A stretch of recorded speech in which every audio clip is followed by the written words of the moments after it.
अस्सलाम वालेकुम। बेटा आज हम स्टॉक मार्केट पे बात करेंगे और इस डोमेन में या इस टॉपिक में एटलीस्ट हमें तीन चीज़ों को पता होना चाहिए। एक, what are the functions of stock market. Second is how many types are there. And third one is how the transactions are executed. अब फंक्शंस में हमें पता होना चाहिए कि ये स्टॉक मार्केट होती क्या है, and secondly how it works. और अगर हम बात करें टाइप्स की, तो टाइप्स में हम लोग देखेंगे अच्छा इसको कितने हिस्सों में तकसीम किया गया है और किस किस बेस पे इसको क्लासीफाई किया जा सकता है। Next one, transactions. तो जब इन्वेस्टर इस मार्केट में पार्टिसिपेट करता है या कोई स्टॉक बेचता है या खरीदता है, तो ये सारा प्रोसेस जो है वो कैसे वर्क कर रहा होता है। तो ये तीन चीज़ें जो हैं एटलीस्ट हम आज के लेक्चर में देखेंगे। तो मैंने इनके लिए कुछ फॉर्मल ऑब्जेक्टिव्स जनरेट किए हैं, तो वो देखते हैं। अच्छा, the first objective is understanding the concept of market, its types and features.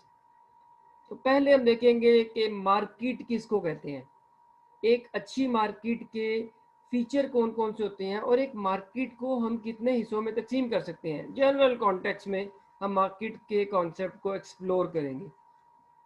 उसके बाद discussion on primary and secondary stock market. तो ये जो हमारा मेन टॉपिक यहाँ से स्टार्ट हो जाएगा कि स्टॉक मार्केट जो है वो प्राइमरी किसको कहते हैं, सेकेंडरी किसको कहते हैं, और इसको जो है फर्दर इसकी किस किस तरह से क्लासिफिकेशन की गई है। Next one is description of stock market transactions. हम थोड़ी एक्सप्लेन करेंगे, डिस्कस करेंगे कि अच्छा एक जो इन्वेस्टर है वो ब्रोकर के साथ कैसे इंटरेक्ट करता है और जो ब्रोकर है उसका क्या रोल होता है। ये सारी बातें जो हैं इसके अंदर हम देखेंगे। Last but not the least, introduction to Pakistan stock exchange. ये पाकिस्तान स्टॉक एक्सचेंज क्या है, इसकी जो है फंक्शंस क्या हैं, इसके अंदर कौन कौन सी प्रोडक्ट्स अवेलेबल हैं और इसके अंदर आपको कौन कौन सी सर्विसेज मिलती हैं। तो ये सारी चीज़ें हम देख रहे होंगे, आज इसके अंदर डिस्कस करेंगे। अच्छा, तो सबसे पहले हम लोग देखेंगे कि मार्केट होती क्या है। The means through which buyer and seller are brought together to aid in transfer of goods and service। एक ऐसी जगह जहां बायर और सेलर आपस में इंटरेक्ट करते हैं for the purpose of buying and selling, तो इसको मार्केट कहते हैं। अब बेटा मार्केट के दो व्यूज हैं। अच्छा देखिए, बायर एंड सेलर जो है वो फेस टू फेस इंटरेक्शन भी कर सकते हैं, और इसके अलावा they can interact with telephone, they can interact with internet या किसी भी और डिवाइस के थ्रू वो आपस में इंटरेक्ट कर सकते हैं। तो इस बेस पे हम मार्केट को दो हिस्सों में तकसीम कर सकते हैं।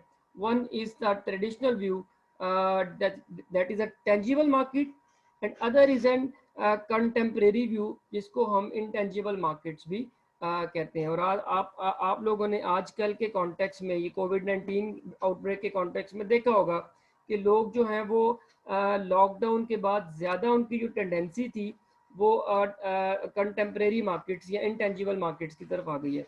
तो ये कह देना कि मार्केट जो है वो सिर्फ फिजिकल होती है, this is the wrong.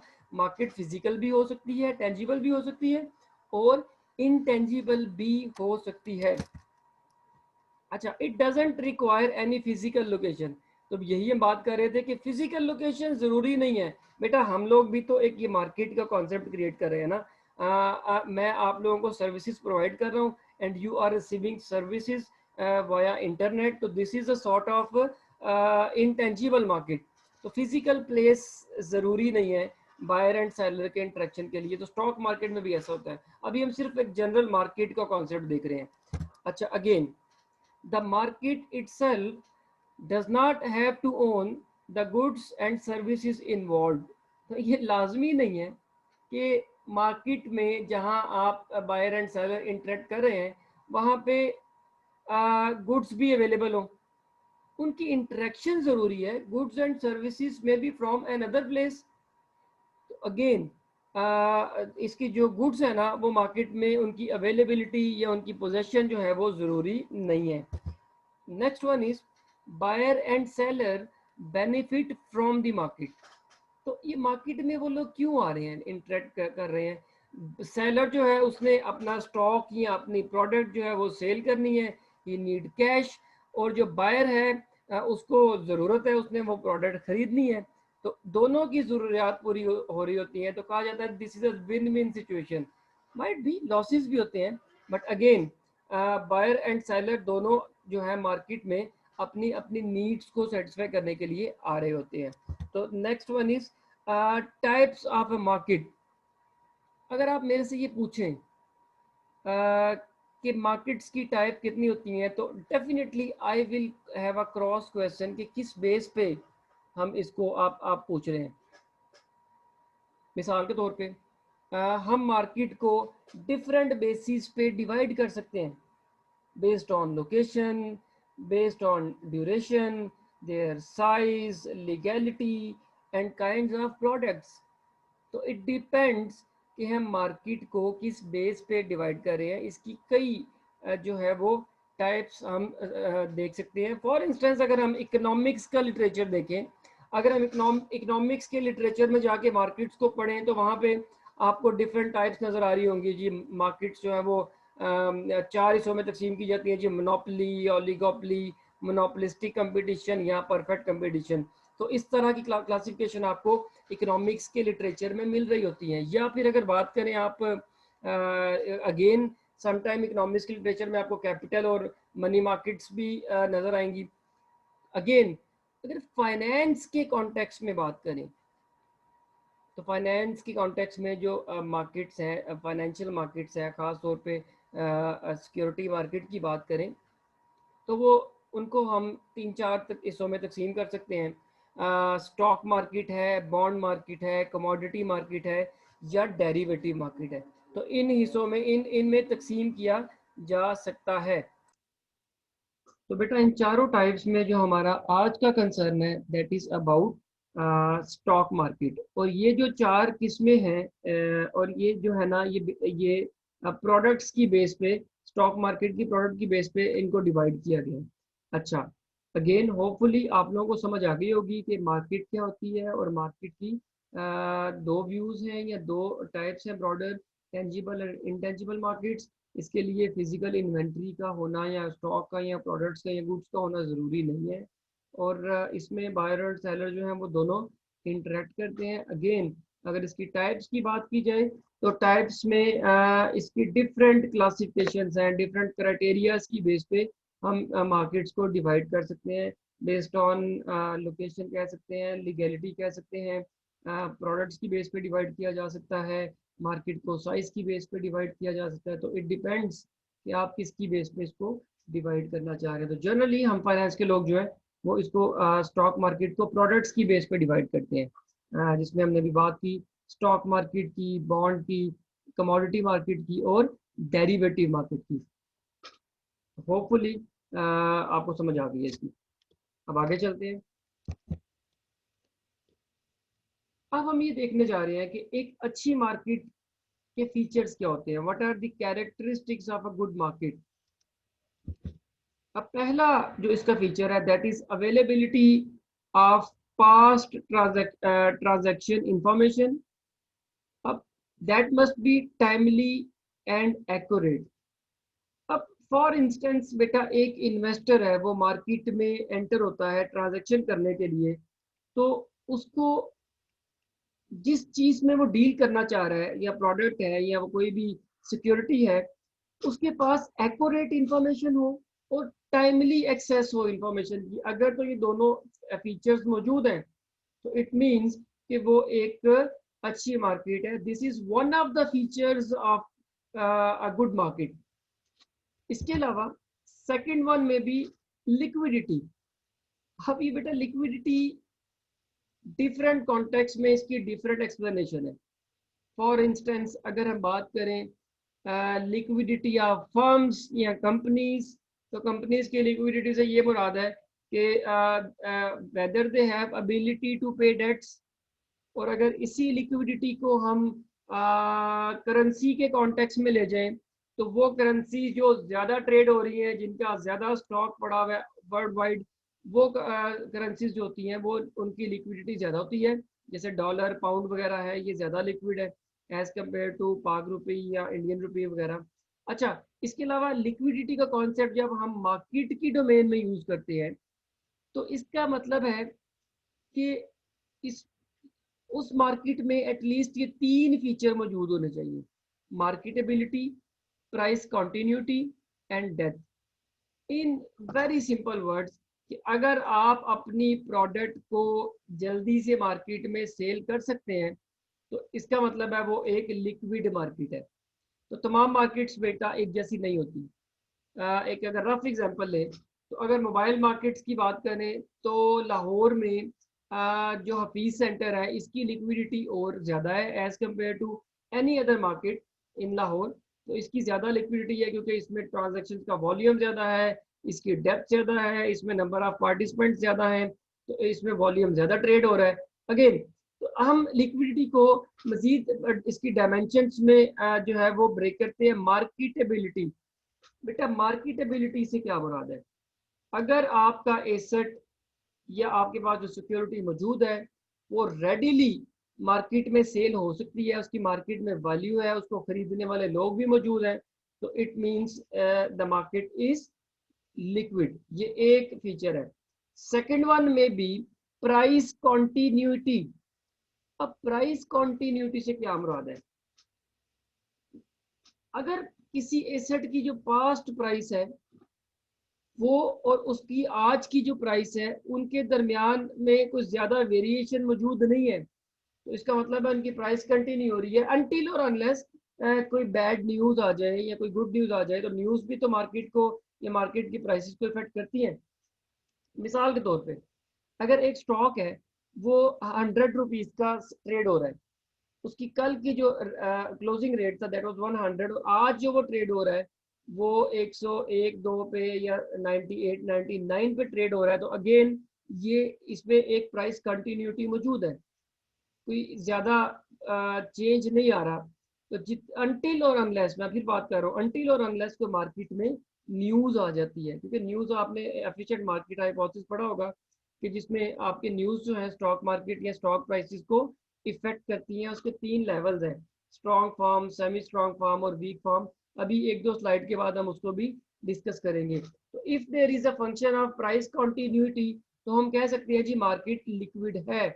Next one is a depth. अब डेप्थ से ये मुराद है कि how many participants are there in the market, कितने बायर और सेलर आ रहे हैं। जितने ज्यादा बायर और सेलर होंगे उस मार्केट की डेप्थ उतनी ज्यादा होगी। तो डेप्थ के लिए ये इन 2 चीजों का होना बड़ा जरूरी है, मार्केटेबिलिटी एंड प्राइस कंटिन्यूटी। जब ये दोनों चीजें मौजूद होंगी तो उस मार्केट में डेप्थ समझी जाएगी, और जितनी डेप्थ होगी मार्केट में उतनी ज्यादा मार्केट आपकी लिक्विड होगी। तो लिक्विडिटी के एतबार से तमाम मार्केट्स एक जैसी नहीं होती। जिन मार्केट्स की लिक्विडिटी अच्छी होती है वो अच्छी मार्केट्स कंसीडर की जाती हैं। Hopefully you have got it. Next one is transaction cost. When transaction cost are lower, it is deemed that a market is a good market. अब बड़ी सादा सी बात है। मैंने कुछ लोगों को मैं जानता हूँ जो अपना प्राइवेट बिजनेस कर रहे थे, और अपने एम्प्लॉयज़ को बेटा जब वो सैलरीज ट्रांसफ़र करते हैं हर महीने, तो बैंक से कुछ ना कुछ इस ट्रांजैक्शन की कॉस्ट, मैं इसको जो है ना मनी मार्केट के कॉन्टेक्स्ट में लेके जा रहा हूँ, तो उनको इसकी अच्छी खासी कॉस्ट पे करनी पड़ती है। तो अगेन इस कॉस्ट को देखते हुए कुछ लोग अपने बैंक्स जो है वो अपने अकाउंट्स एक बैंक से उठा के दूसरी ब्रांच में ले जाते हैं या दूसरे बैंक में ले जाते हैं जहाँ पे उनको रिलेटिवली कम कॉस्ट पड़ी होती है। तो ये बड़ा ज़रूरी है इन्वेस्टर्स के लिए ट्रांजैक्शन कॉस्ट को देखना, और वो इन्वेस्टर देखता भी है।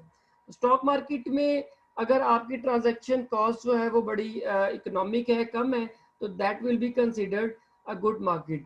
तो याद रखिएगा बेटा, ट्रांजैक्शन कॉस्ट होती है वो जनरली ट्रेड वैल्यू का की परसेंटेज होती है, ठीक है। और मिसाल के तौर पर अगर एक ट्रांजैक्शन की कॉस्ट 2% है और दूसरी मार्केट में जो उसकी कॉस्ट है 5%, तो रिलेटिवली 2% जो है वो मेरे लिए ज़्यादा जो है वो अपील कर रही होगी मुझे एज एन इन्वेस्टर।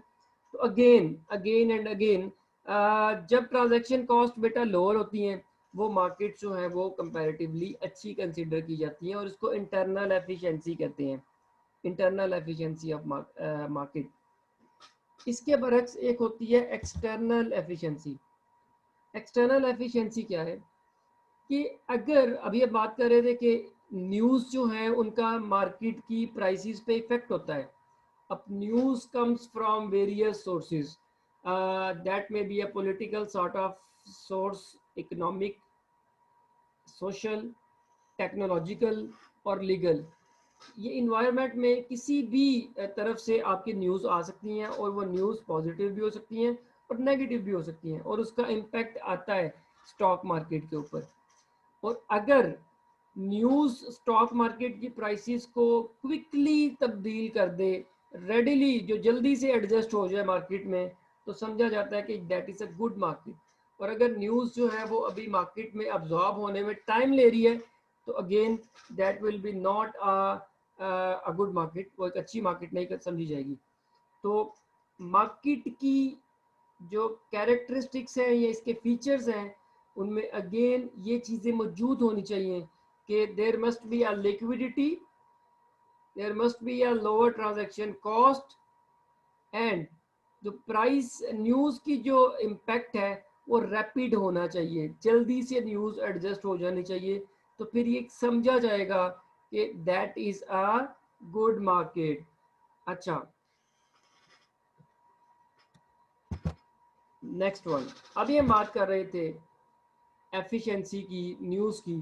तो उसमें बड़ा ज़रूरी था कि हम एफिशिएंट मार्केट हाइपोथेसिस को डिस्कस करते, तो इसीलिए मैंने एक स्लाइड जो है वो इसी की रखी हुई है। एफिशिएंट कैपिटल मार्केट्स या इसको एफिशिएंट मार्केट हाइपोथेसिस भी कह सकते हैं। ये बेटा जीन फार्मा ने ये एक थ्योरी पेश की थी जिसमें इसने कहा था कि न्यूज़ जो है वो स्टॉक मार्केट को इफेक्ट करती हैं और मार्केट्स एफिशिएंट होती हैं। स्टॉक प्राइसेस जो है वो रैंडम वॉक करती हैं। मतलब रैंडम वॉक से ये मुराद है कि आज की प्राइसेस का कल की प्राइसेस के साथ कोई रिलेशन नहीं है, क्योंकि न्यूज़ जो है वो नए नए सोर्सेज से आती हैं, हम उन सोर्सेज को ट्रेस नहीं कर सकते। इसलिए आज की स्टॉक प्राइसेस का माजी की या पास्ट प्राइसेस के साथ कोई ताल्लुक नहीं है। अगेन ये कुछ लिखा हुआ है, इसमें हम देखते हैं। In an efficient capital market security prices adjust rapidly to the arrival of new information.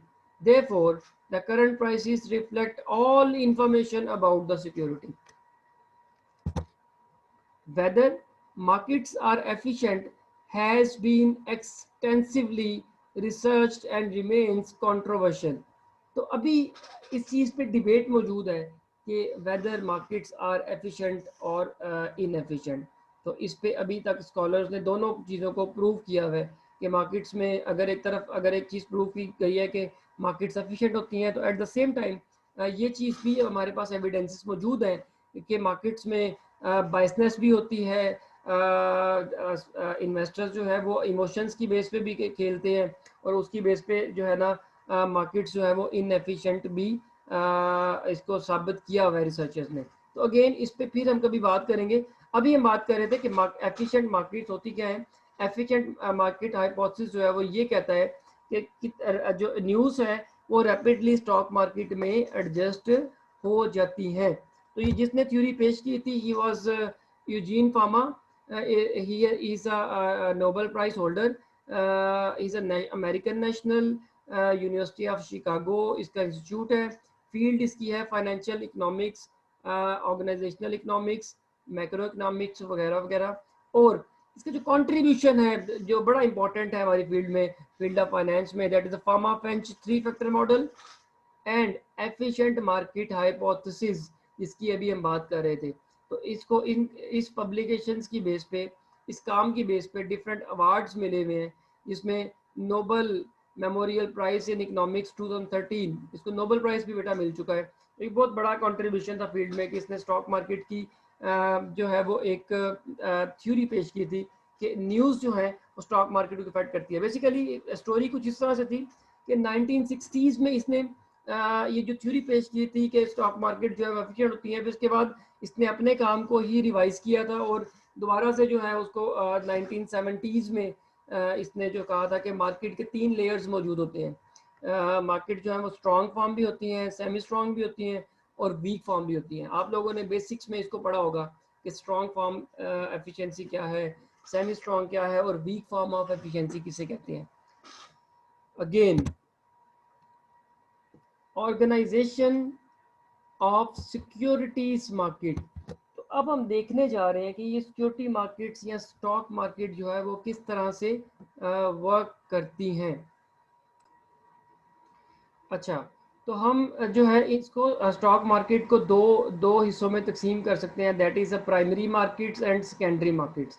बेटा प्राइमरी मार्केट जो है जब फर्म जो है first time directly share issue करते हैं तो उन्हें प्राइमरी मार्केट कहते हैं। जब फर्दर उसकी सेलिंग होती है शेयर्स की उनको उसको सेकेंडरी मार्केट कहते हैं। तो इसको हम आगे आगे जाके देखते हैं। अच्छा, 1 मिनट के लिए हम देखते हैं कि प्राइमरी मार्केट इसकी अपनी इंपॉर्टेंस है, सेकेंडरी मार्केट इसकी अपनी इंपॉर्टेंस है। 1 मिनट के लिए सेकेंडरी मार्केट को हम इग्नोर करते हैं तो let's suppose there is only a primary market कि जहाँ पे कंपनी ने फर्स्ट टाइम शेयर इशू करने हैं। मैंने एक XYZ कंपनी के शेयर परचेज कर लिए। अब मैं मुझे पैसों की जरूरत पड़ गई है, मैंने इनको सेल करना है, तो मेरे पास कहाँ पे होगी मार्केट, मैं कहाँ जाके सेल करूँगा? तो that will be a secondary market जहाँ पे जाके मैं अपने स्टॉक को सेल कर सकता हूँ। और इसी तरह से इफ़ आई एम परचेजर और मैंने प्राइमरी मार्केट से एक कंपनी के इनिशियल पब्लिक ऑफरिंग से या डायरेक्टली शेयर परचेज कर लिए थे, sorry if I am purchaser और उसको मैंने परचेज नहीं कर पाया जब फर्स्ट टाइम कंपनी ने शेयर इशू किए और मैं उसको परचेज नहीं कर पाया, तो अगेन अब मुझे उस कंपनी के शेयर परचेज करने हैं तो मैं जो है वो उसको सेकेंडरी मार्केट में जाके परचेज कर सकता हूँ। तो प्राइमरी मार्केट का एक अपना इसकी अपनी इंपॉर्टेंस है और सेकेंडरी मार्केट की एक अपनी इंपॉर्टेंस है। तो देखते हैं कि प्राइमरी मार्केट के अंदर क्या क्या होता है और सेकेंडरी मार्केट में किस तरह से चीज़ें वर्क कर रही होती हैं। अच्छा जी, प्राइमरी कैपिटल मार्केट्स, इसमें बेटा बेसिकली दो चीज़ें आपको मिलेंगी। एक न्यू इश्यूज जिसे आप कहते हैं seasoned new issue and second one is initial public offering. मैं इसको थोड़ा सा अंडरलाइन कर रहा हूँ, seasoned new issue and second one is initial public offering जिसको IPOs भी कहते हैं। अब इन दोनों में डिफरेंस क्या है? जब company for the very first time अपने अपना स्टॉक इशू करेगी, इसका मतलब है उसका स्टॉक ऑलरेडी मार्केट में मौजूद नहीं है, तो उसे कहते हैं जी इनिशियल पब्लिक ऑफरिंग। और वही कंपनी जब नए सिरे से फिर कभी स्टॉक अपना ऑफर करेगी फॉर सेलिंग तो उसे कहते हैं जी सीजनड न्यू इशू। तो सीजनल इश्यूज तो आते रहते हैं। इनिशियल पब्लिक ऑफरिंग जो होती है वो लाइफ में एक दफ़ा होती है और वो इनकॉर्पोरेशन के बाद जब कंपनी फर्स्ट टाइम अपने शेयर जो है स्टॉक मार्केट में बेचने के लिए ऑफर करेगी तो that is called initial public offering. तो इसके अलावा एक कंपनी है वो जो ऑन गोइंग चलती जा रही है और उसको थोड़े से पैसों की जरूरत पड़ गई और वो मार्केट में नया स्टॉक इशू कर रही है, तो इसे कहेंगे that is a seasonal issue या सीजनड ऑफरिंग। अच्छा, अभी जो इनिशियल पब्लिक ऑफरिंग है या जो company stock first time purchase करती है तो वो फर्स्ट टाइम ऑफर करती है, तो जनरली अंडर राइटर्स जो होते हैं मार्केट में वो इसका स्टॉक जो है वो सेल करवा देते हैं। अंडर राइटर्स में भी ब्रोकर्स, ब्रोकरेज फर्म्स और इन्वेस्टमेंट बैंक्स, ये सारे जो हैं वो अंडर राइटिंग का काम करते हैं। अंडर राइटिंग ये है कि वो कंपनी का शेयर जो है मार्केट में बिकवा देते हैं और अपनी कमीशन ले लेते हैं। इस प्रोसेस को अंडर राइटिंग कहते हैं। अच्छा, ये तो थी प्राइमरी मार्केट। अब हम देखते हैं जी सेकेंडरी मार्केट किसे कहते हैं।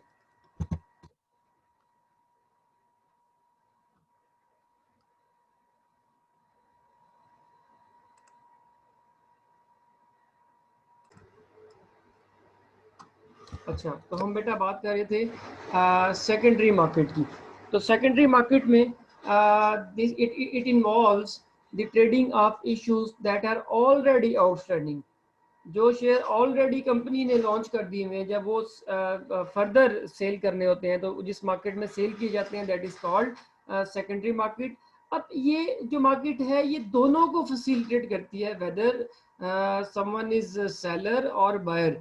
सेलर को ये मार्केट कैसे फैसिलिटेट करेगी कि अगर उसको पैसों की ज़रूरत है, he need to liquidate his shares, he need to sell his shares, तो वो इस मार्केट में सेल कर सकता है। और बायर जो है उसको कैसे फैसिलिटेट करती है कि if buyer needs to have some investment, तो उसके पास ऑलरेडी बहुत सी ऑप्शंस मौजूद होंगी, तो ये मार्केट एक और ऑप्शन प्रोवाइड करती है कि अच्छा भाई इधर आके कंपनीज के शेयर परचेज कर लो। तो उसकी जो ऑल्टरनेटिव्स हैं उसको ज़्यादा से ज़्यादा प्रोवाइड करती है ये सेकेंडरी मार्केट बायर को। तो अगेन ये मार्केट दोनों को फैसिलिटेट करती है, whether he is a buyer और सेलर। अच्छा, why secondary markets are important. अच्छा, अभी हम बात कर रहे थे कि प्राइमरी मार्केट की एक अपनी इम्पोर्टेंस है, और सेकेंडरी मार्केट जो है अगर इसके फंक्शन को निकाल दिया जाए तो आप ज़रा सोचें कि अगर आपने जो शेयर हैं वो प्राइमरी मार्केट से परचेज किए हुए हैं तो उनको कहाँ जाके बेचेंगे। तो सेकेंडरी मार्केट बेसिकली दोनों को, बायर सेलर दोनों को फैसिलिटेट करती है। देखते हैं इसमें क्या लिखा हुआ है जी। Provide liquidity to investors who acquire securities in the primary market. तो वही बात कि जो जिन लोगों ने शेयर खरीद लिए हुए हैं उनको ये फैसिलिटेट करती है कि वो सेकेंडरी मार्केट में जाके बेच दें। Helps issuers raise needed funds in the primary market since investors want liquidity. तो अगेन लिक्विडिटी का फंक्शन प्रोवाइड करती है। और second one is that is important enough, help determine market pricing for new issues. New issue से क्या मुराद है और उसकी प्राइस डिटरमिन करने में इसको कैसे मदद मिलती है। बेटा फॉर इंस्टेंस मेरी एक फर्म है और मेरा ऑलरेडी मार्केट में स्टॉक ट्रेड हो रहा है, और जब मैंने उसको फर्स्ट टाइम इशू किया था तो उसकी प्राइस थी 50 रुपीज़। अब डिमांड एंड सप्लाई से मार्केट की प्राइसेस चलती हैं, तो अब जो उसकी ट्रेडिंग है ना वो 75 से 80 रुपीज़ के दरमियान मेरा वो स्टॉक ट्रेड हो रहा है। तो it means that is going good, अच्छा परफॉर्म कर रहा है। तो अब मैं अगर नए शेयर इशू करना चाह रहा हूँ तो I can consider selling the share और selling the new offering at premium. तो मैं प्रीमियम की तरफ जा सकता हूँ कि क्योंकि मेरा ऑलरेडी जो शेयर है मार्केट में बड़ा अच्छा ट्रेड हो रहा है। But if my stock is under priced, अगर वो उसकी प्राइस 50 से भी नीचे गिर गई हुई है तो मैं प्रीमियम लेने का सोच भी नहीं सकता नई ऑफरिंग पे। जो मैं नए शेयर इशू करूंगा तो जो पुराना स्टॉक है, जो पुराना शेयर मेरा मार्केट में ट्रेड हो रहा है, वो किस प्राइस पे ट्रेड हो रहा है वो मेरे लिए बड़ा ज़रूरी है। वो जो एग्जिस्टिंग प्राइस है वो मेरी नई प्राइस डिटरमिन करने में बहुत ज़्यादा हेल्प क्रिएट करेगी। तो अगेन तो स्टॉक मार्केट ही है जहाँ पे आपको पता चल जाता है कि आपका ऑलरेडी जो स्टॉक है वो किस रेंज में या किस तरह का परफॉर्म कर रहा है। अच्छा बेटा, सेकेंडरी मार्केट को हम लोग 4 लेयर्स में डिवाइड कर सकते हैं। Number 1 is first market, number 2 is second market, third market and fourth market. अच्छा बेटा, एक चीज़ ज़रा क्लियर कर लें कि बहुत लोग समझते हैं कि हर मुल्क में, हर कंट्री की एक अपनी स्टॉक एक्सचेंज होती है। इस चीज़ को थोड़ा रिफाइन कर लें। जनरली ऐसा होता है, लेकिन ऐसा भी हो सकता है कि एक मुल्क में स्टॉक एक्सचेंज ना हो, लाइक अफगानिस्तान या डिफरेंट डिस्प्यूटेड कंट्रीज़ हैं तो वहाँ पे स्टॉक मार्केट्स नहीं है। इसी तरह ऐसा भी हो सकता है कि स्टॉक मार्केट जो है वो एक से ज़्यादा हो। आपकी जो नेबर कंट्री है इंडिया, यहाँ देख लें, यहाँ पे 2 नेशनल लेवल पे स्टॉक एक्सचेंजेस हैं, और इसके अलावा कोई मोर देन 20 रीजनल लेवल पे एक्सचेंजेस काम कर रही हैं। अमेरिका में भी इसी तरह 2 हैं, और इसी तरह से डिफरेंट जो है कंट्रीज़ में डिफरेंट जो है स्टॉक एक्सचेंजेस काम करती हैं। एक भी हो सकती है एक से ज़्यादा भी हो सकती है, और ऐसा भी हो सकता है कि किसी कंट्री में स्टॉक एक्सचेंज मौजूद ना हो। पाकिस्तान में जो है वो कराची, लाहौर और इस्लामाबाद, इन तीनों को मर्ज करके 2016 के स्टार्ट में इसको कंबाइन कर दिया गया था। अब इसका नाम है पाकिस्तान स्टॉक एक्सचेंज।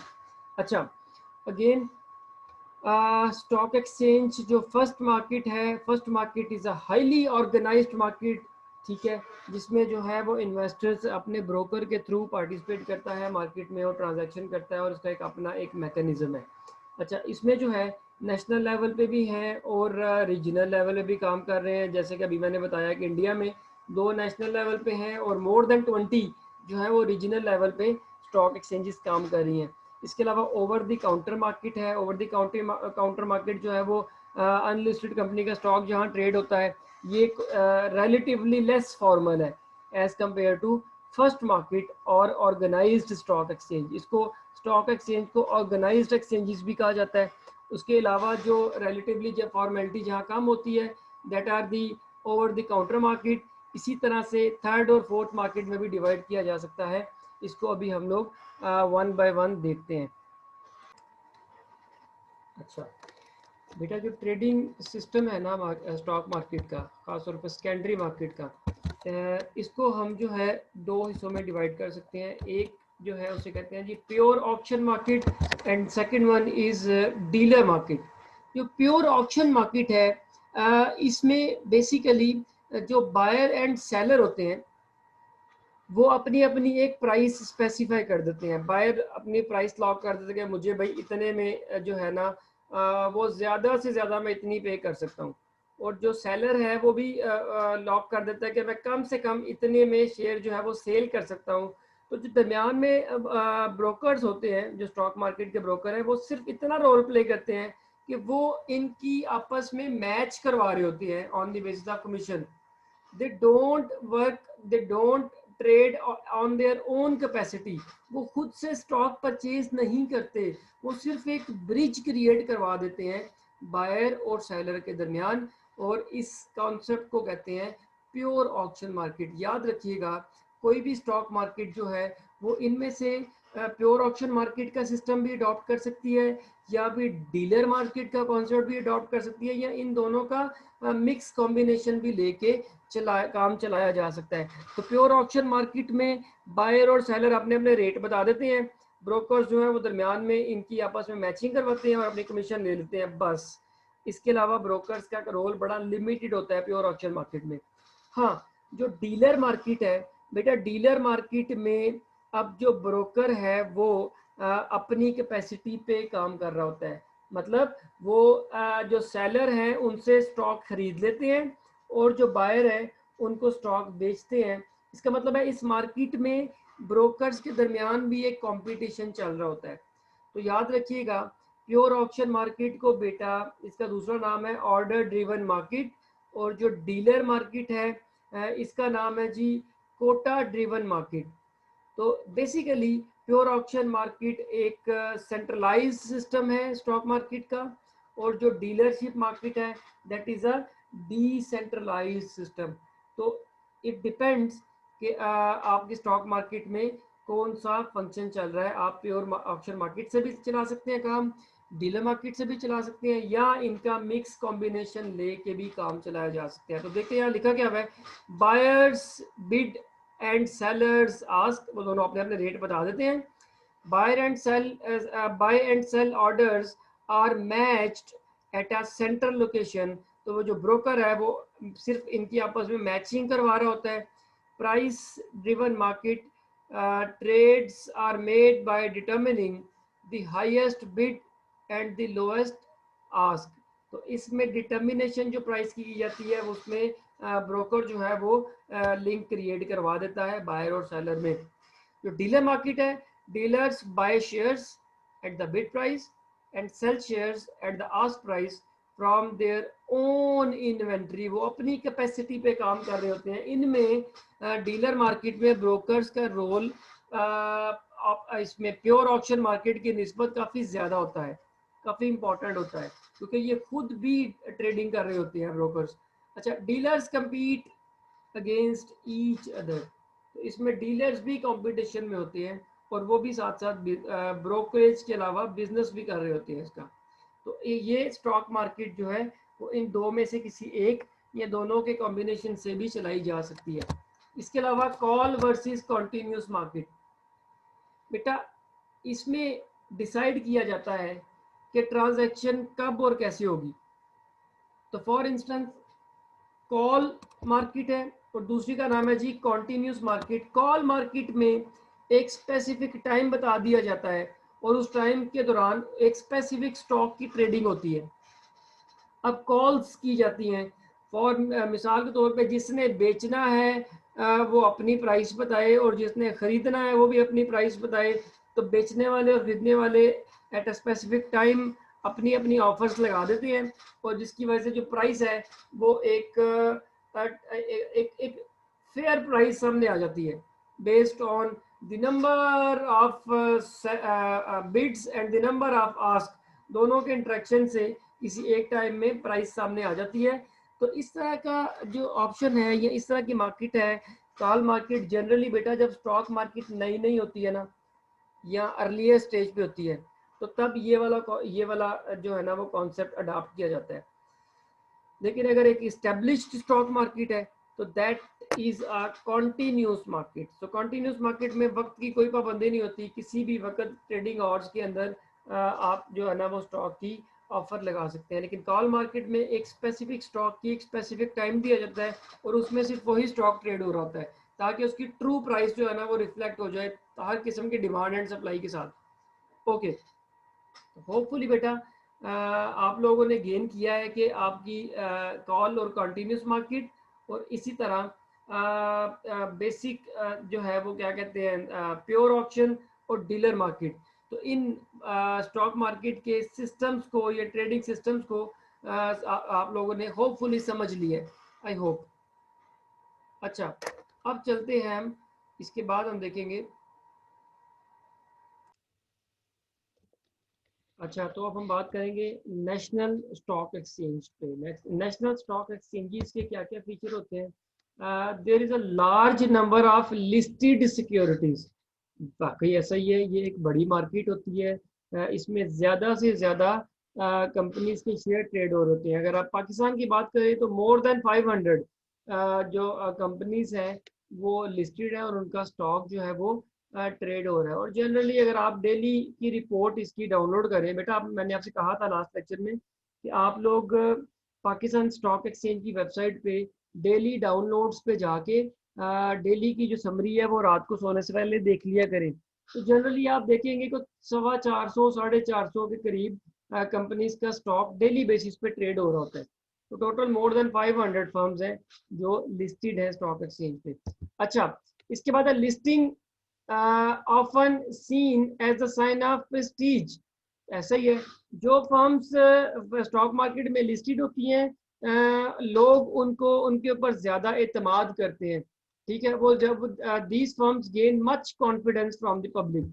अच्छा, इसके साथ साथ wide geographic dispersion of listed firm, जो लिस्टेड फर्म्स होती हैं जो कि एक वो बड़ी नेशनल लेवल पे स्टॉक एक्सचेंज के साथ रजिस्टर्ड होती है, तो उनका जो स्कोप होता है ना वो एक अनलिस्टेड फर्म के निस्बत ज्यादा होता है।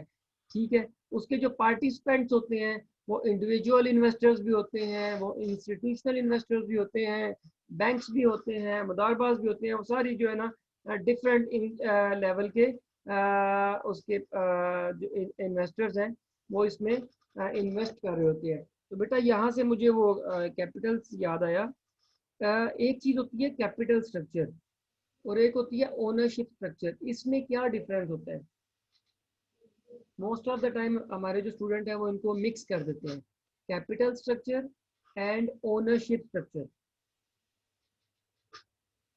बेटा याद रखिएगा, कैपिटल स्ट्रक्चर इज अबाउट कि पैसा किन किन सोर्सेज से आ रहा है। तो it can be divided into two sources, equity and date.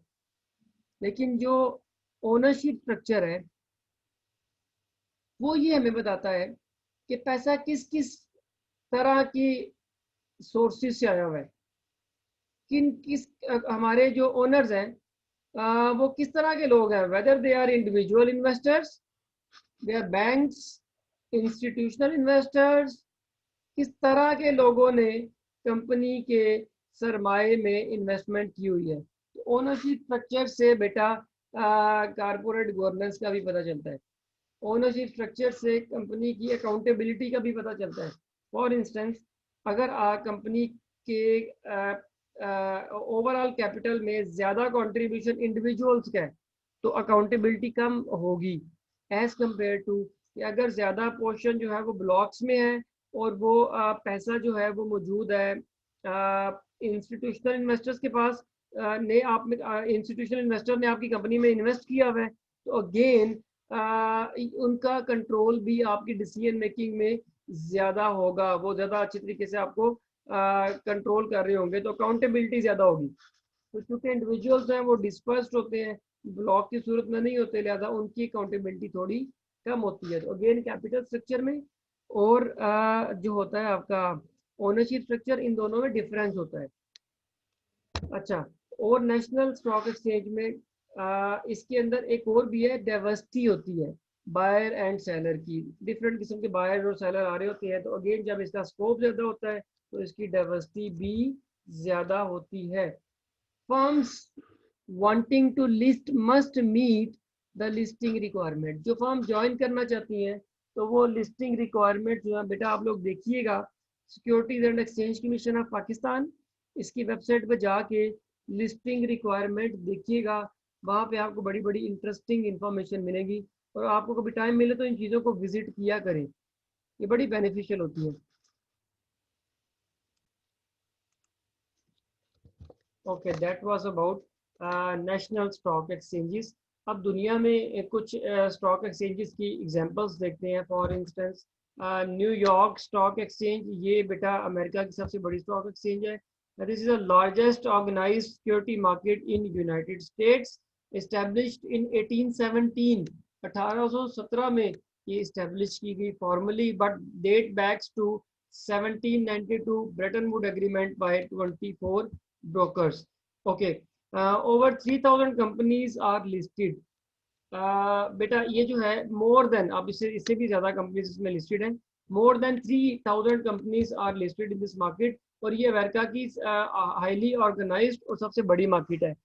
Its market value is over $13 trillion.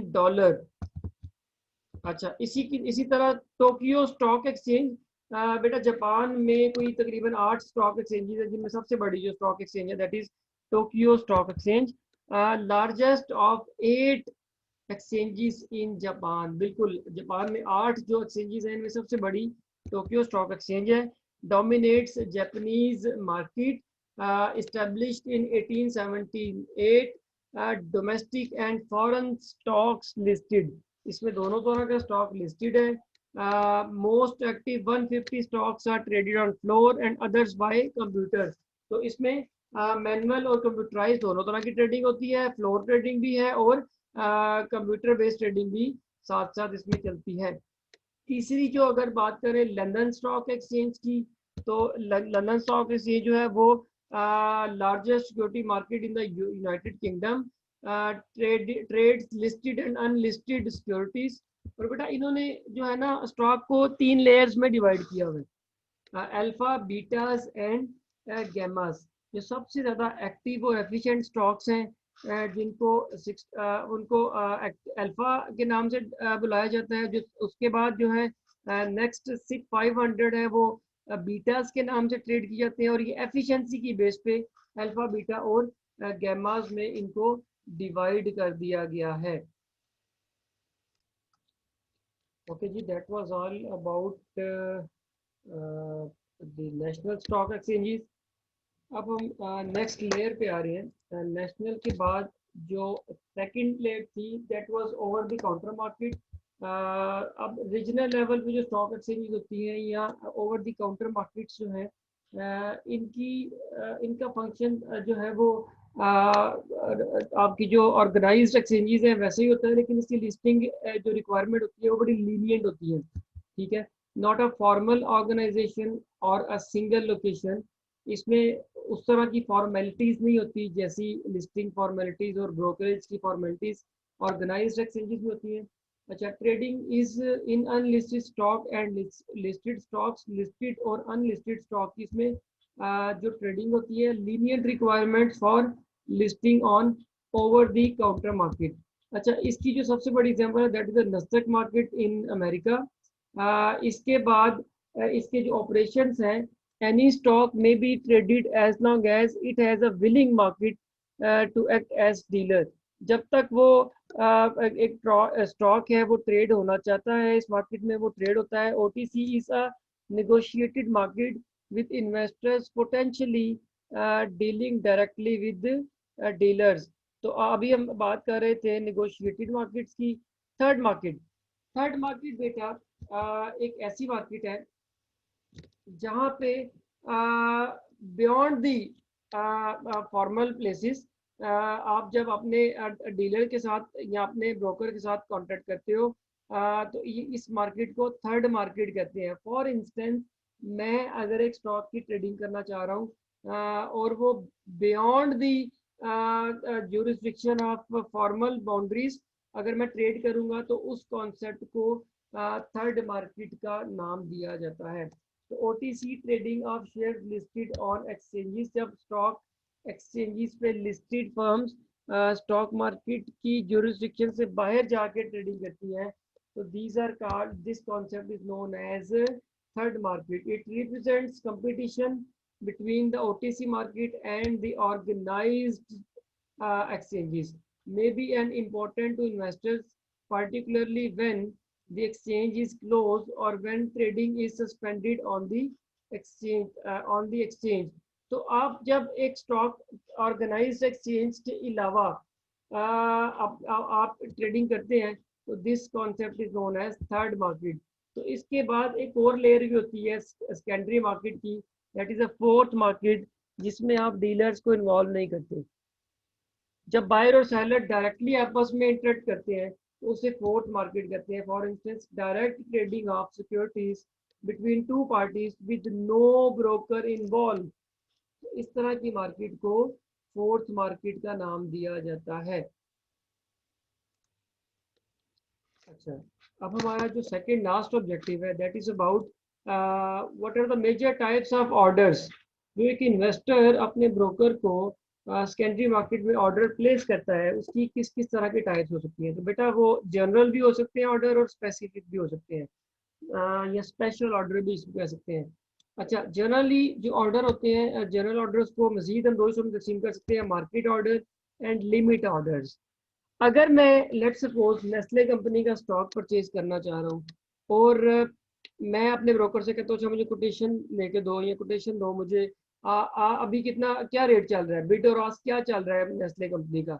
वो जो मुझे कोटेशन भेजेगा तो मैं उस बेस्ट प्राइस पे उसको लॉक कर दूंगा। मैंने कोई प्राइस स्पेसिफाई नहीं की, जो बेस्ट प्राइस मुझे मिली मैंने उस पर ऑर्डर प्लेस कर दिया। That is a market order. जो मार्केट पे रेट चल रहा है उसमें मैंने स्टॉक खरीद लिया। इसके बरक्स एक लिमिट ऑर्डर होता है। बेटा लिमिट ऑर्डर में हम लोग मार्केट की प्राइस पे नहीं, हम एक अपनी प्राइस स्पेसिफाई करते हैं। For instance, bank of Punjab का शेयर था 12 रुपए का, तो मैंने अपने ब्रोकर से पूछा कि अच्छा अगर ये 10 रुपए का आ जाता है ना तो खरीद लेना, 1000 शेयर मेरे लिए खरीद लेना। तो मैंने टाइम और लिमिट जो है वो स्पेसिफाई कर दी। अच्छा, इसकी जो प्राइस है ना, प्राइस स्पेसिफाई करना बड़ा ज़रूरी होता है लिमिट ऑर्डर में, टाइम इतना ज़रूरी नहीं है। सम टाइम आप कहते हो कि अच्छा अभी फिल और किल, मतलब अगर अभी मुझे इसके 10 रुपये प्राइस मिल रही है तो ले दो, नहीं तो order will be deemed cancelled. इसके अलावा ये ऑर्डर प्लेस होता है पार्ट ऑफ द डे। अच्छा जी, 12 बजे से पहले पहले अगर ये शेयर 10 रुपये पे आ गया तो मेरे लिए खरीद लेना। अ फुल डे किसी एक पूरे दिन का ऑर्डर भी हो सकता है, सेवरल डेज कई दिनों के लिए भी हो सकता है, वीक, मंथ और गुड अनटिल कैंसल्ड, और ये एक रीजनेबल टाइम के लिए भी प्लेस किया जा सकता है। तो अगेन आपके जो ऑर्डर होते हैं वो दो तरह के होते हैं, मार्केट ऑर्डर और लिमिट ऑर्डर। मार्केट ऑर्डर में आप प्राइस स्पेसिफाई नहीं करते अपने ब्रोकर को, लेकिन लिमिट ऑर्डर में आप प्राइस स्पेसिफाई करते हैं। इसके अलावा बेटा मेजर टाइप्स ऑफ ऑर्डर में ये एक स्पेशल किस्म का ऑर्डर है जिसको शॉर्ट सेलिंग भी कहते हैं।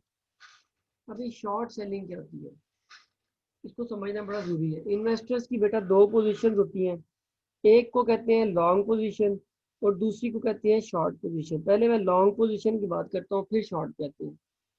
मैं अगर एक इन्वेस्टर हूँ और मैं XYZ कंपनी का स्टॉक खरीदना चाह रहा हूँ जो अभी 50 रुपए में ट्रेड हो रहा है, और I am at a long position, तो मैं चाहूँगा कि 50 का खरीद लूँ, और मैं एक्सपेक्ट कर रहा हूँ कि ये बढ़ के 60 रुपए पे चला जाएगा 1 महीने के बाद, और जब ये 60 पे जाएगा तो मैं इसको बेच के 10 रुपए प्रॉफिट गेन कर लूँगा। अगर मेरी एक्सपेक्टेशन है कि प्राइस बढ़ेगी और मैं स्टॉक आज खरीद लेता हूँ कि कल मैं इसको ज़्यादा रेट पे बेच दूंगा, तो I am at a long position जिसमें प्राइसेस का बढ़ना मेरी फेवर में जाता है। और अगर प्राइस गिरना शुरू हो जाए तो बेटा मुझे उससे लॉस होना शुरू हो जाएगा। 50 का लिया, अगर वो 45 पे आ जाएगा तो लॉस होगा। तो लॉन्ग पोजीशन में प्राइसेस का बढ़ना फेवरेबल होता है। ऑन दी अदर हैंड इसके बरक्स एक होती है शॉर्ट पोजीशन। शॉर्ट पोजीशन में ये होता है कि आप अपने ब्रोकर से कहते हो कि मुझे ना स्टॉक बोरो करना है। बोरो कैसे करना है? जब आप एक्सपेक्ट कर रहे हो कि किसी स्टॉक की प्राइस गिरेगी फ्यूचर में, और आप अपने ब्रोकर के थ्रू वो स्टॉक खरीद लेते हो या लोन पे ले लेते हो। फॉर इंस्टेंस अगर एक शेयर 80 रुपए का था ABC कंपनी का, तो मैंने अपने ब्रोकर से बोला जी 80 के हिसाब से मुझे ये ले दो 1000 शेयर। अब उन्होंने मुझे ले दिए। आई वॉज एक्सपेक्टिंग इसकी प्राइस अब गिरेगी। जब प्राइस गिरेगी फ्यूचर में, तो मैंने चूंकि अभी वो लोन पे लिया हुआ है, मैं अभी फौरन लेके 80 रुपए का बेच दूंगा, 80 रुपए के हिसाब से पैसे पकड़ लूंगा, अपने अकाउंट में रखवा लूंगा।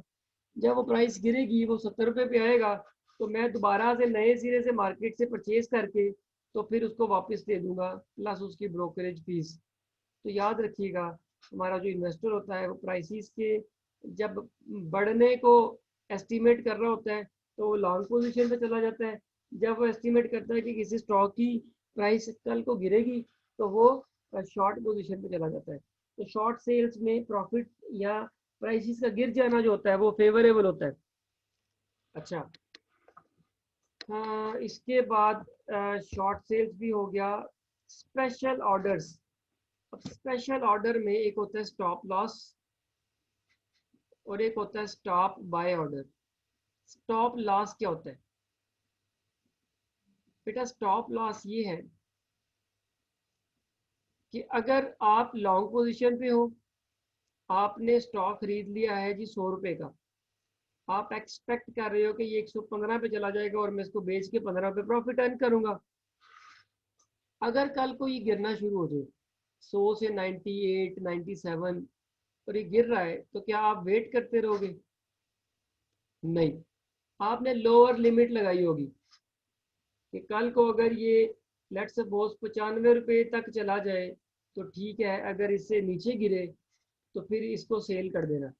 ये आपने अपने ब्रोकर को ऑर्डर किया होता है। इसी तरह जब आप लॉन्ग पोजीशन की बजाय शॉर्ट पोजीशन में होती हो, जिसमें प्राइस का बढ़ जाना एडवर्स इवेंट होता है, प्राइस का गिरना फेवरेबल होता है, अभी हम बात कर रहे थे, तो मैंने एक स्टॉक बारो करके उसको बेच दिया, पैसे ले लिए। कल को मैं एक्सपेक्ट कर रहा था कि ये सस्ता हो जाएगा, फिर मैं दोबारा से खरीद के वापस कर दूंगा और बाकी पैसे पास रख लूंगा। तो पर ये सस्ता होने के बजाय महंगा होना शुरू हो जाता है, इसकी प्राइस बढ़ना शुरू हो जाती है। तो बेटा फिर मुझे क्या करना होगा? मुझे एक अपर लिमिट लगानी होगी, इसको कहते हैं स्टॉप बाय ऑर्डर। तो मैं उस लिमिट पे कहूँगा अच्छा जी अगर बढ़ता बढ़ता यहाँ पे चला जाए तो इसको खरीद लेना, इससे ज़्यादा मैं लॉस बर्दाश्त नहीं कर सकता। तो there are sort of general order और special order in the stock market जो हम लोगों ने पढ़ लिए। अच्छा बेटा, इसके अलावा आपके पास जो है वो ऑप्शन होती है कि मार्जिन पे भी ट्रेडिंग कर लो। मार्जिन पे ट्रेडिंग से ये मुराद है कि अगर आप 1 लाख रुपए का स्टॉक खरीद रहे हो तो उसमें आप सारे पैसे पे नहीं करते, कुछ आप पे करते हैं, कुछ आपका ब्रोकर पे करता है और आपसे वो उसके पैसे ले लेता है। तो बाइंग ऑन मार्जिन से मुराद ये है कि कुछ पैसे आप दे रहे हो जिसे इनिशियल मार्जिन कहते हैं, और कुछ पैसे ब्रोकर अपने यूज कर रहे हैं, और दोनों आप वो मिल के इन्वेस्ट कर रहे हो। कल को आप अपने ब्रोकर को वो रिटर्न कर देते हो और उसको सारी कमीशन उसको वापस करते हो। फॉर इंस्टेंस मैंने 100 रुपीज़ का स्टॉक परचेज किया, जिनमें से 40 रुपये दे दिए, 60 रुपये ब्रोकर के थे। तो आप मेरा इनिशियल मार्जिन जो था वो 40% था, 40 रुपये था। इसी तरह एक मेंटेनेंस मार्जिन होता है कि कल को अगर आपकी जो प्राइस है गिरना शुरू हो जाए स्टॉक की, तो फिर आपने अपने ब्रोकर को कुछ पैसे जमा कराने होते हैं एक रेशो मेंटेन करने के लिए, तो उसे कहते हैं मेंटेनेंस मार्जिन। तो that was all about the orders in the market. अब हम देखते हैं brief introduction of Pakistan stock exchange. ये हमारा आखिरी ऑब्जेक्टिव है बेटा। Pakistan stock exchange was established on 18th September 1947 and was formally incorporated on 10 March 1949 under the name of Karachi Stock Exchange as a company limited by guarantee। तो ये सबसे पहले 1949 में फॉर्मली ऑर्गेनाइज की गई कराची स्टॉक एक्सचेंज। उसके बाद 1970 में लाहौर स्टॉक एक्सचेंज की बुनियाद रखी गई, और अक्टूबर 1989 में इस्लामाबाद स्टॉक एक्सचेंज बनाई गई। फिर 2016 में इन तीनों को इकट्ठा कर दिया गया, और ये कराची, लाहौर और इस्लामाबाद, ये तीनों स्टॉक एक्सचेंज का नाम पाकिस्तान स्टॉक एक्सचेंज रख दिया गया है। इसके बाद बेटा अगर आप देखें तो ये पाकिस्तान की स्टॉक एक्सचेंज किस किस तरह की प्रोडक्ट्स ऑफर कर रही है। देखिए ये एक मार्केट है, और मार्केट में आपको प्रोडक्ट्स या सर्विसेज मिलती हैं। तो इसमें आपको डिफरेंट जो है वो 5 तरह की प्रोडक्ट्स मिलेंगी। एक इक्विटी, आप स्टॉक परचेज कर सकते हैं। फिक्स्ड इनकम मतलब आप डिबेंचर्स, बॉन्ड्स वगैरह परचेज कर सकते हैं। डेरिवेटिव्स है, ये हम आगे जाके पढ़ेंगे डिटेल में। एक्सचेंज ट्रेडेड फंड्स हैं, और मार्जिन ट्रेडिंग सिस्टम है जिसकी अभी हम बात कर रहे थे। तो ये डिफरेंट किस्म की प्रोडक्ट्स हैं पाकिस्तान स्टॉक मार्केट की। इसके अलावा सर्विसेज आप पाकिस्तान स्टॉक मार्केट देखें, प्रोडक्ट के साथ साथ सर्विसेज। एक तो ये एक ट्रेडिंग फैसिलिटी देती है मार्केट, जैसे कि एक हर मार्केट अपने पार्टिसिपेंट्स को फैसिलिटेट करती है। इसके अलावा डाटा सर्विसेज भी मौजूद हैं। यहाँ पे आपको डाटा पोर्टल पे पास डेटा भी मिलेगा, एसएमएस अलर्ट्स भी मिलती हैं, और इसमें स्टॉक मार्केट के 5-6 तरह के इंडेक्स भी मौजूद हैं। इस पे कराची स्टॉक एक्सचेंज है, 100 इंडेक्स है, 30 इंडेक्स है, KMI इंडेक्स है। तो डिफरेंट किस्म के इंडेक्स भी है। बेटा याद रखिएगा, इंडेक्स जो बनाया जाता है वो स्टॉक मार्केट की परफॉर्मेंस को चेक करने के लिए बनाया जाता है। और last but not the least, Pakistan stock market का जो पैटर्न ऑफ शेयर होल्डिंग है, PSX constitutes of 40% shareholding by the consortium of Chinese investors। Chinese जो इन्वेस्टमेंट है वो तकरीबन 40% है हमारी स्टॉक मार्केट में, and 60% bye general public which includes initial share holder, local and foreign investors. तो ये मिक्स किस्म की वैरायटी मौजूद है, और ये सारे का सारा ओनरशिप स्ट्रक्चर बताया गया है पाकिस्तान स्टॉक मार्केट का। ओके भाई, that's all from my side. इंशाल्लाह बेटा इस पे जो है मज़ीद डिस्कशन होगी, और अगर आपने कुछ क्वेश्चंस पूछने हुए तो आप मुझे टेक्स्ट कर सकते हैं, I will do reply. Email भी कर सकते हैं at hc.usman@gmail.com। वो मेरे इससे पहले वाले लेक्चर का जो टाइटल पेज था उसके अंदर मैंने इसको मेंशन किया हुआ था। ठीक है बेटा, होपफुली इंशाल्लाह नेक्स्ट टाइम आप लोगों से मज़ीद नेक्स्ट टॉपिक के साथ बात होगी। अस्सलाम वालेकुम।